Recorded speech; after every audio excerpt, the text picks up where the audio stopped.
Dulu zaman-zaman dulu tak ada hospital Langkawi. Orang tua-tua di sini dia menggunakan 100% tumbuhan-tumbuhan yang tumbuh.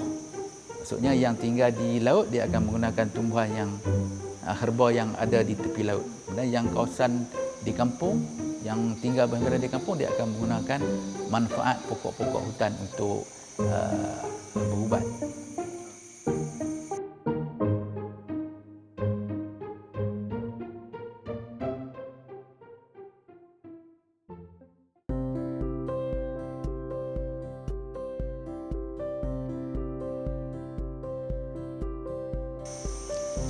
Nama saya Sazilan bin Maisa. Kita sekarang di Darul Aman Sanctuary Lubuk Sembilang, Langkawi. Ia dibina khas untuk mewujudkan pakej-pakej yang berbentuk ekoturism yang berkaitan dengan hutan simpan, berkenaan dengan mendaki, kita tengok apa-apa flora dan fauna yang ada di sini. Kemudian dari segi tumbuhan, kita cuba mengenal pasti tumbuhan-tumbuhan hutan yang mempunyai khasiat-khasiat yang tersembunyi, khasiat-khasiat perubatan. Pokok herba hutan kebanyakan saya kenal melalui orang tua-tua kampung. Kita belajar direct daripada orang tua-tua. Kalau kita belajar direct daripada orang tua, kita dapat formula yang tepat.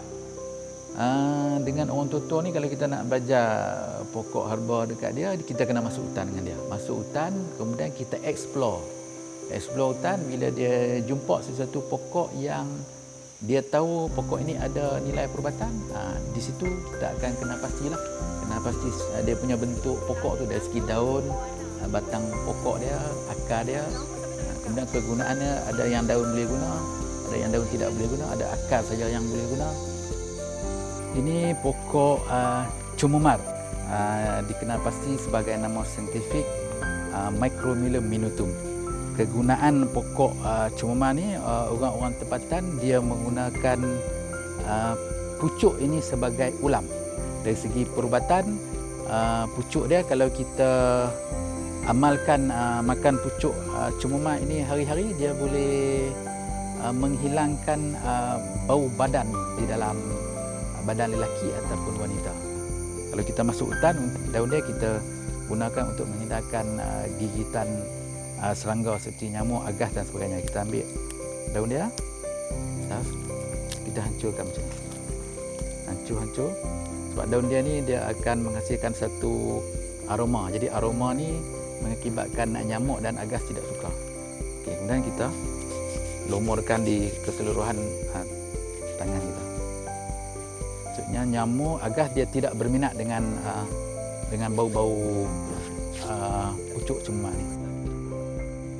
Dan untuk survive di dalam hutan, kalau kita masuk hutan, kita ada sakit gigi, gigi berlubang dan sebagainya, kita boleh ambil kulit pokok ini. Kulit dia yang lembut, hancurkan kulit pokok yang lembut, masukkan ke dalam gigi. Dia boleh meredakan sakit gigi. Dan untuk sakit perut, boleh kita rebus daun dia. Kemudian minum air. Ini khasiat perubatan pokok cumumar. Orang tua-tua dulu dia selalu masuk hutan, jadi dia akan tengok apa yang binatang itu makan. Maksudnya dia akan rujuk binatang-binatang ni, pokok yang beracun dia tak makan. Jadi di situ salah satu daripada panduan untuk orang kampung mengenal pasti sama ada benda itu beracun ataupun tidak.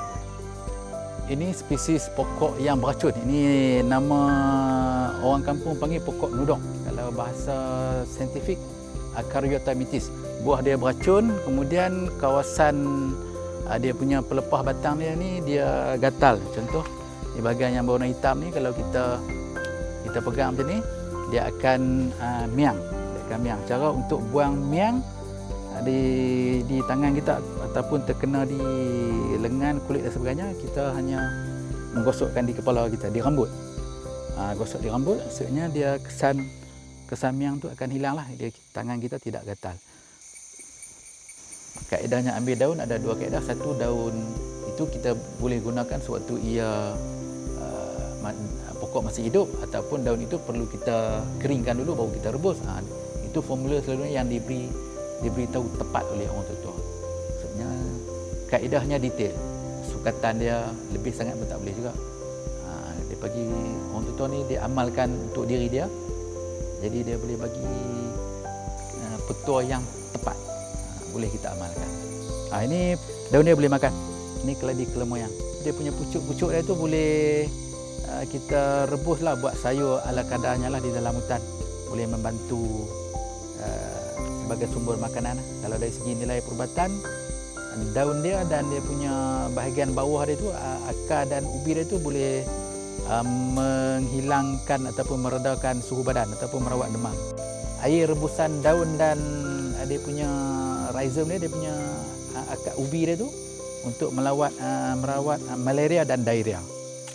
Keladi kelemoyang ataupun nama saintifik Homolomena pendula.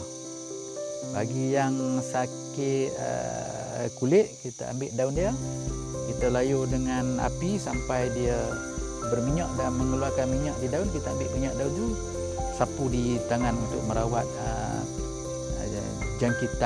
penyakit jangkitan yang berkaitan dengan kulit. Minyak yang dihasilkan daripada daun keladi apabila kita bakar daun.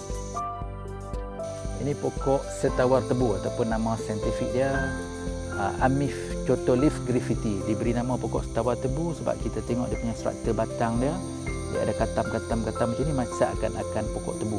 Khasiat pokok setawar tebu adalah untuk merawat bisa patukan ular.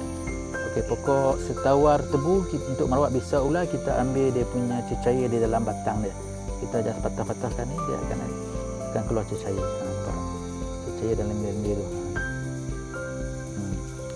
Dia lembut, kayu dia lembut. Batang dia lembut. Cecair inilah kita guna. Lendir ni kita sapukan di tempat yang bisa patukan ular tu. Dia membantu menyerap dia punya bisa. Apa-apa jenis ular. Apa-apa jenis ular berbisa. Maksudnya dia sebagai rawatan sementara. Setawar tebu ni senang kita berjalan di kawasan-kawasan yang tanah pamar ni, kita akan jumpa dia, senang jumpa. Lagipun senang untuk kenal pasti sebab daun dia besar macam ni. Daun dia besar dan dia akan melata di bawah dia. Pokok dia tak tinggi, dia akan ada di bawah saja. Sangat rugi kalau masuk hutan kita tidak mengambil tahu apa kelebihan yang ada di pokok tu, sangat rugi. Kalau kita belajar apa khasiat-khasiat pokok tu, dia boleh membantu kita dalam keadaan darurat dan juga boleh membantu kawan-kawan kita di suatu masa nanti. Siapa-siapa yang masuk hutan dia perlu mengetahui sedikit pengetahuan, sebab ilmu ni kebanyakan ilmu-ilmu yang tidak ditulis dan sebagainya.